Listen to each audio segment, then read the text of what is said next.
Hi guys, it is Lewis Sherwood here, coming back with you another vlog vid.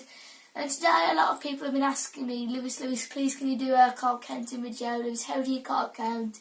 So today I've took it upon myself to do a carb counting video for you guys before I go to sleep back in my bed again. So first things first, we're going to have to set up the bowl on the scales. For number one thing that you should never do when you're carb counting foods, and that is put the bowl on the scales whilst it's turned on, because that will give the weight of the bowl plus the cereal, which will not give an accurate carb result. Or so basically, if that happens, what you could do is you click the 0 button, or another way you could do it before you turn on the scales is put the bowl on. So the first thing I'm going to be doing today is honey hoops and banana.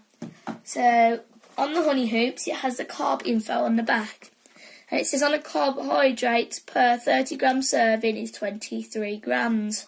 But what I'm doing today is if you wanted more or less of 23 grams, then you go to the per 100 gram section and how you work that out. So in the per 100 gram section, it says 76 per 100 gram. And then the way you'd work that out is it come to your calculator, put in 76 divided by 100, because 76 is per the 100 gram. And then I'm just going to weigh out a random number of cereal for you guys to come along and carb count with me.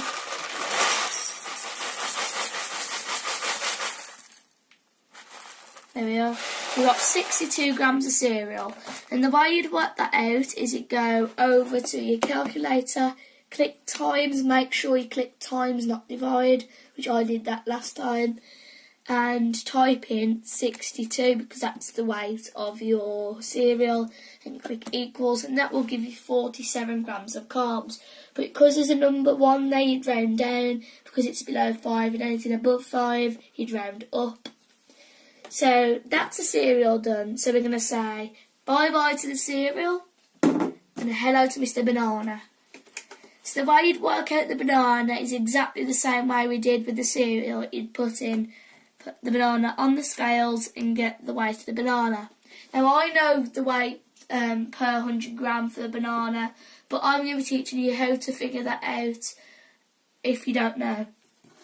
So I've got a trusty little Carbs&Cals book here, and we're going to go looking for banana.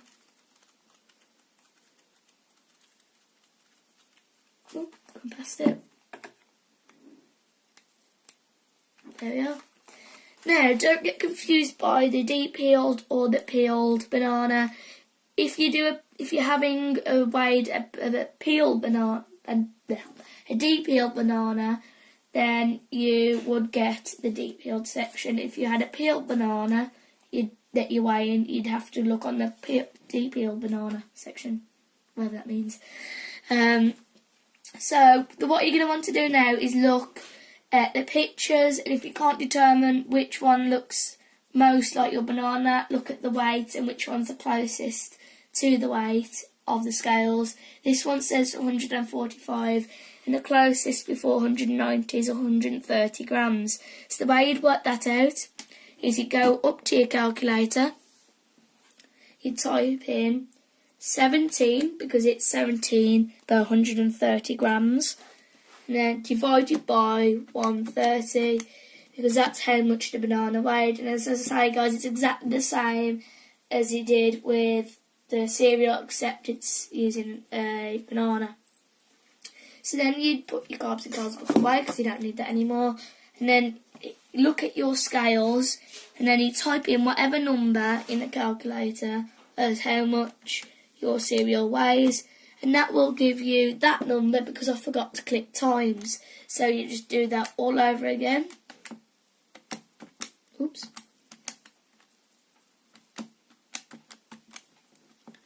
And then you times the 145, which equals 18.9. Now, as I said earlier, because it's above 5, you round up, and if it's below 5, you round down. So I'm going to round that up to 19.